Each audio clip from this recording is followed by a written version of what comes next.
हर दिन सुबह से लेकर रात तक दिल्ली आने वाली रेलगाड़ियों में लाखों लोग रोजगार की तलाश में दूर दूर से आते हैं।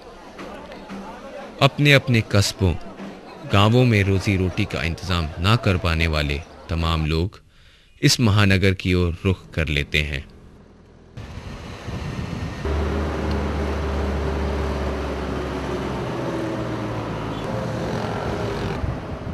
दिल्ली की कभी ना खत्म होने वाली सड़कों और ट्रैफिक की शोर के समंदर में ये लोग अपनी जिंदगी का हिस्सा खोज लेने निकल पड़ते हैं। लाखों के हुजूम में आने वाले ये लोग दिल्ली के कोने कोने में बिखर जाते हैं।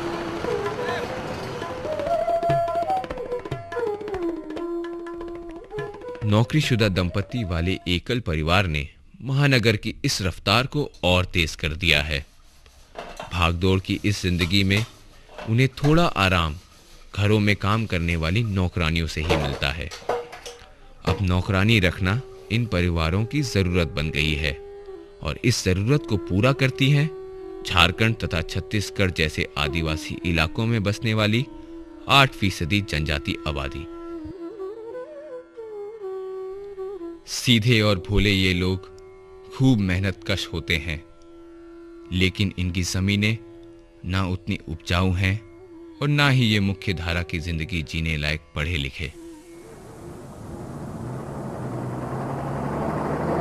इनके जंगल भी औद्योगिकरण और शहरी जरूरतों के लिए काट लिए जाते हैं। इनकी खेतों में खदान निकल आने पर इन्हें विस्थापित होना पड़ता है। अपनी तमाम कोशिशों के बावजूद ये एक स्थायी और सुरक्षित जिंदगी का सुख नहीं ले पाते। विस्थापन और पलायन ही इनकी नियति रही है।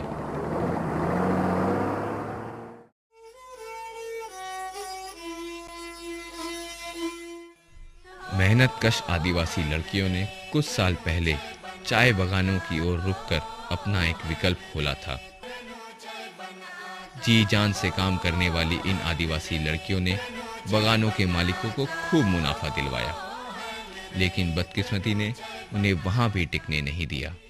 खस्ता हाल चाय उद्योग ने उनसे अपना मुंह फेर लिया।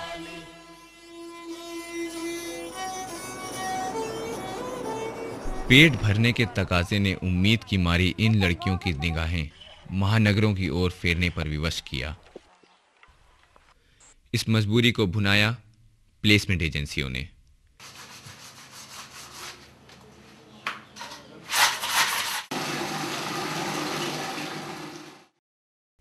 इन एजेंसियों की चांदी होनी शुरू हुई और इनका शिकंजा दूर तक फैलने लगा।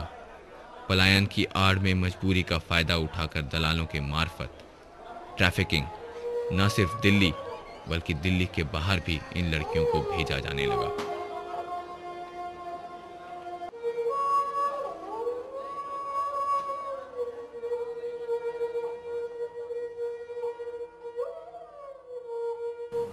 माइग्रेशन और ट्रैफिकिंग। बहुत बार माइग्रेशन जब हम कहते हैं तो लोग एक जगह से दूसरी जगह कुछ विशेष भविष्य लेकर के कुछ विशेष मतलब से चलते हैं। वे जो हैं कुछ सर्टिफिकेट होते हैं, नौकरी की तलाश में जाते हैं, अपने घर को ठीक करने के लिए, अपने जीवन को बेहतर बनाने के लिए और पैसे कमाने के लिए उनका कुछ उद्देश्य होता है। लेकिन जब माइग्रेशन ज़बरदस्त फोर्स के द्वारा या तो उसको ठग फुसला करके या कहेंगे उसको कुछ लुभावना दे करके उनको ले लिया जाता है और लगता है कि वो माइग्रेशन है शुरू में, लेकिन बाद में ऐसा है कि ये तो ट्रैफिकिंग है। मेरे लिए ट्रैफिकिंग है। Of course, it is trafficking. Yes. It is trafficking. Now you get them in the name of giving employment, but we don't know where you are placing, how you are placing, what happens to the girls. This is a trafficking. Literally it is trafficking. आदिवासी इलाकों में इन एजेंसियों के दलाल लड़कियों को दिल्ली में एक बेहतर जिंदगी का सपना दिखाकर तथा आराम की उम्मीद जगाकर यहाँ लाते हैं, जिसमें इन लड़कियों के रिश्तेदार भी शामिल होते हैं। मैं गांव से एजेंसी घर से लेके आई थी। एजेंसी बोला कि दिल्ली में बहुत काम करने वाला उधर जा रही है, ऐसे बोला तो मैंने आ गई। फिर मेरी दीदी गई थी घर, तो उसके साथ मैंने नहीं आई। फिर एजेंसिया के साथ आई। जनवरी में और एक लड़का लेके आया था और काम लगाया था। तो हम उड़ीसा में काम करते थे, तो वहाँ से यहाँ धूप में काम कर रहे हो, दिल्ली जाके अच्छा से घर में काम करोगे बोल के लाया था।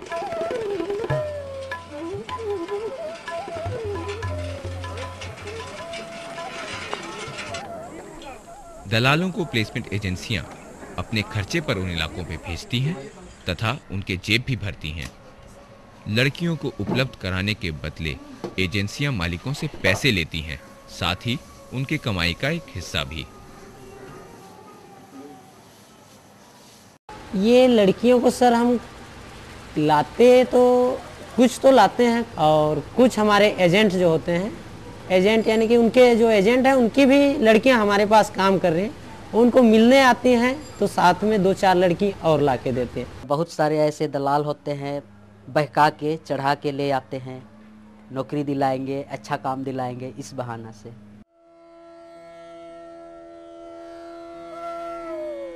लेकिन लड़कियां जिस कमाई की उम्मीद से दिल्ली आती हैं वह उन्हें हासिल नहीं होती। बदले में ये एजेंसियां उनके कमाई का एक बड़ा हिस्सा डकार जाती है।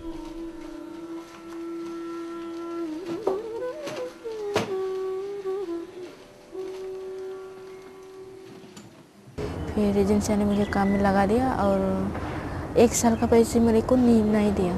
पैसा वैसे हमसे नहीं बताया। इनका पैसा सर स्टार्टिंग तो हम जैसे उनका जो भी मंथली हो सैलरी, उनकी महीने की जो भी हो, हमें जैसे लड़की पढ़े लिखी हो या नहीं पढ़ी हो, लड़की लड़की है भाई, डांट दिए मार दिए कोठी वाले, किसी गलती हुई हमें पता नहीं चला तो कहीं भाग ना जाए करके हम उनकी पैसे अपने पास जमा करते हैं। बाद जब भी पैसा बोलता है वो, तो मैं उनको एक तो मनी ऑर्डर द्वारा या तो खुद मैं जाके उनका माँ बाप के हाथ में देता हूँ कि आपका बेटी इतना पैसा भेजा है या आपका बेटा इतना पैसा भेजा है। लड़कियों को समय पर पैसा नहीं मिलना तो आम बात है, उल्टे उनके मालिक उनसे बुरा बर्ताव भी करते हैं। तकरीबन हर लड़की अपने मालिक से पिटने और मार खाने को अभिशप्त है। ये मारपीट कई बार घातक और अंदरूनी चोट पहुंचाने वाला होता है।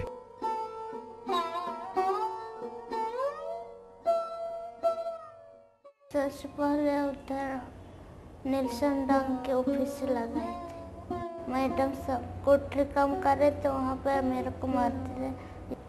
यहाँ तो मिक्स का बर्तन से, यहाँ जूता से, तैसे यहाँ झाड़ू से मारा था और पीठ में लोहा का डंडा से, तैसे ऐसे बोरा लगा रहे तो उससे मेरे यहाँ पर लात मारा था। उसके बाद भी खींच कर काम करने नहीं सक रहे तो उस समय नहीं दीदी काम कर सक रहे, नहीं करूँगी ऐसे बोल रहे थे। उस समय बाल में पकड़ कर उठा कर काम करवाए जबरदस्त। इस लड़की के साथ ये हुआ था, वो लड़की शायद थोड़ा सा दिमागी हालत में अपना काम भूल जाती है। काम भूलने के कारण थोड़ा बहुत उसको चांटा उटा मारा होगा।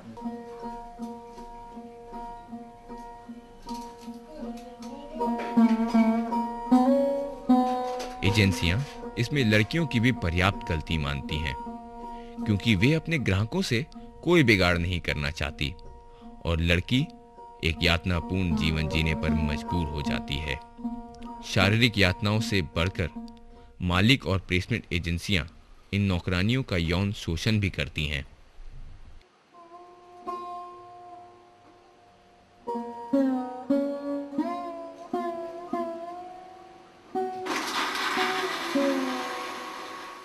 बेलकोनी में था तो वो पीछे से मेरे हाथ दे रहा था यहाँ, तो मेरे को बोला अगर मैम सबको बुली हो तो आपको कपड़ा उतर कर रास्ता में भेज दूंगा, आपका यहाँ कौन है। तो मैं एक लड़का ने छेड़ा-छेड़ी किया था, मुझे बोले चलो घूमने, बोले कि मैंने बोला तुझको नहीं जाऊंगी, बोले कि मुझे पकड़ के गाड़ी में बैठा करके ले गया। गलत काम किया था। बहुत मारते थे, डरते थे, मालिश करने बोले थे मेरे को, और पूरा को बांध करके मेरे को ऐसे मेरे को सुला दी। के समय मैं रो रही थी उस समय मुँह को छिपा दी।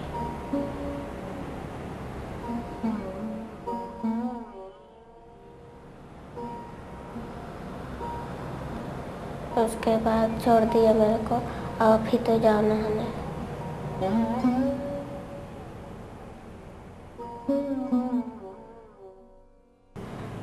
बोले थे छोड़ दो, अभी बर्तन धोने है बोल के बोल रही, फिर भी नहीं छोड़ रही।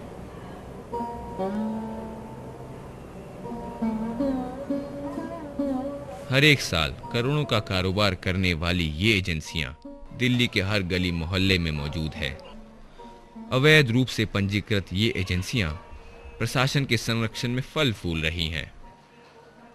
किसी भी तरह का रजिस्ट्रेशन का मतलब होता है उस कानून के अंतर्गत रजिस्ट्रेशन। तो हमारे देश में कोई कानून नहीं है जो डोमेस्टिक वर्कर्स का प्लेसमेंट करने वाली एजेंसियों के रजिस्ट्रेशन के को ध्यान में रख के बनाया गया। डोमेस्टिक वर्कर्स के ऑर्गेनाइजेशन है, कोई फर्म की तरह रजिस्टर्ड हो सकती है, कोई कोऑपरेटिव की तरह, कोई सोसाइटी की तरह। और इन सब अधिकारियों को ये देखने का काम नहीं है कि कोई सोसाइटी रजिस्टर्ड है तो वो किस तरह के एंटी सोशल काम करती है, या कोई कोऑपरेटिव सोसाइटी रजिस्टर्ड है तो वो अपने मजदूरों को तनख्वाह देती है या नहीं देती है, क्योंकि इस तरह की कोई व्यवस्था ही नहीं है उनमें। तो इस तरह का कोई रजिस्ट्रेशन होता ही नहीं है।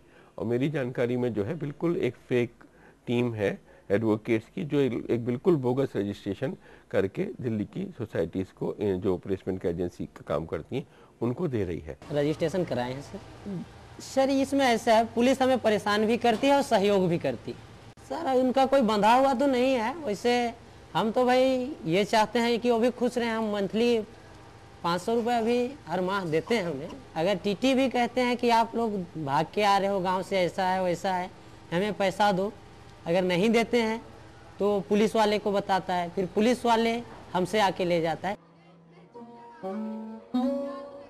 इन यातनाओं के बावजूद अगर जिंदगी इन्हें रोटी दे देती तो शायद ये लड़कियां एहसान मानती, लेकिन इन्हें भरपेट खाना भी नसीब नहीं होता। रहने और सोने के लिए इन्हें किचन या फिर बाथरूम में शरण लेना पड़ता है।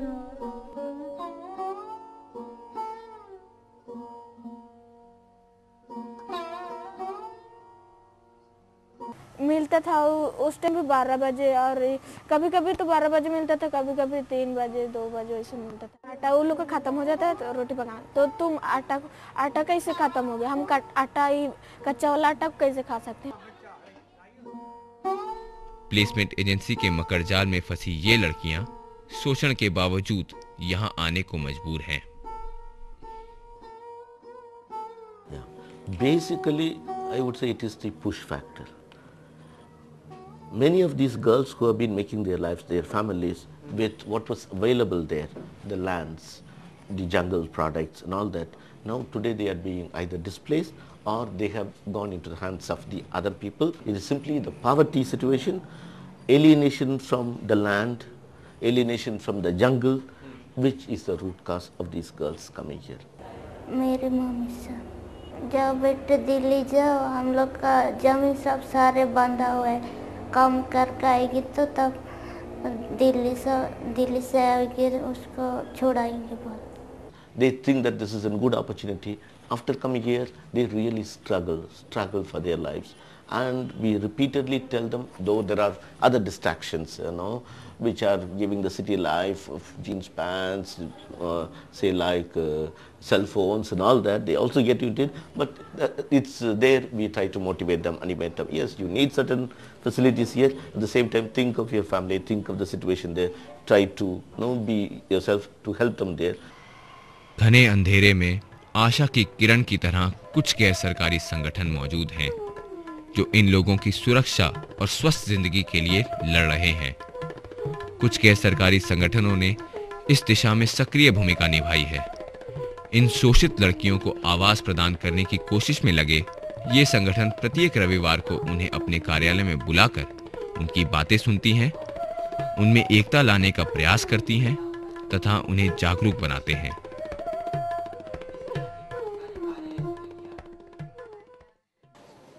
अत्याचार या शोषण का वास्तव में अर्थ होता है कि कोई व्यक्ति आपका गलत नाजायज फायदा उठाता हो किसी भी तरह से, या तो पैसे कम देते हो या काम ज्यादा कराते हो, और ये कभी ना सोचें कि हम किस वर्ग के लोग हैं, क्या काम करते हैं, इसलिए हम में वो शक्ति नहीं है।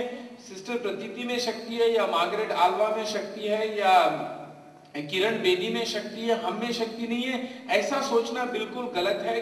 और गलत ही नहीं, एक तरह से मैं कहूंगा पाप है कि काम करने वाले कामकाजी लोग केवल 8 घंटे काम करेंगे, उनको इतनी तनख्वाह या इतना उनको वो मिलता है। आप लोग 14 घंटे भी काम करते हैं, 15 घंटे भी काम करते हैं और बहुत कम सोने को मिलता है, परंतु फिर भी आपकी तनख्वाह उन लोगों से कम होती है। लोग बोलते हैं कि आपको रहने के लिए जगह दी है, आदि आदि, परंतु ये सब चीजें वास्तविकता है। इनको बदलने में हमें थोड़ा समय लगेगा। चेतनालय नामक एक गैर सरकारी संगठन ने कम्युनिटी कॉलेज की शुरुआत की है, जहां इन लड़कियों को ब्यूटिशियन कोर्स, कंप्यूटर कोर्स तथा सिलाई कटाई आदि का प्रशिक्षण दिया जाता है।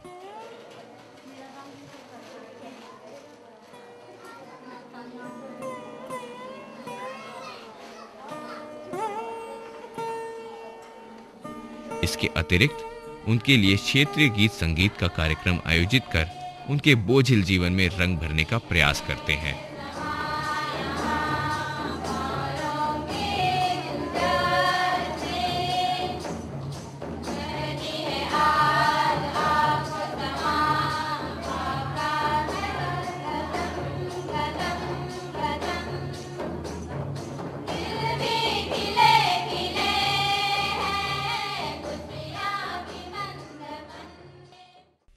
इन संगठनों की प्रभावशाली भूमिका के कारण ही सरकार ने इन घरेलू कामगारों को अनऑर्गेनाइज्ड सेक्टर में शामिल करने की ओर विचार करना शुरू कर दिया है।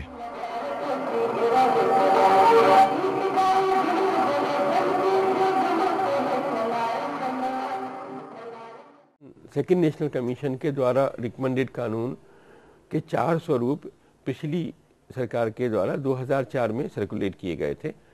उन कानूनों में पहली बार तो डोमेस्टिक वर्कर्स को इंक्लूड किया गया था, लेकिन उसके दूसरे, तीसरे, चौथे वर्जन में डोमेस्टिक वर्कर्स को विड्रॉ कर लिया गया था। अभी जो सरकार है उसने जो कानून के वही स्वरूप सर्कुलेट करे हैं, उसमें फिर से डोमेस्टिक वर्कर को इंक्लूड किया गया है।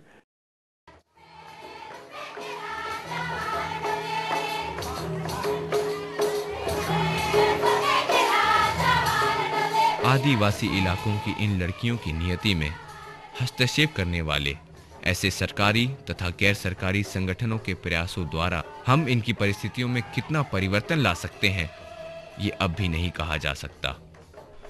पर एक उम्मीद तो बनती ही है कि बात निकली है तो फिर दूर तलक जाएगी।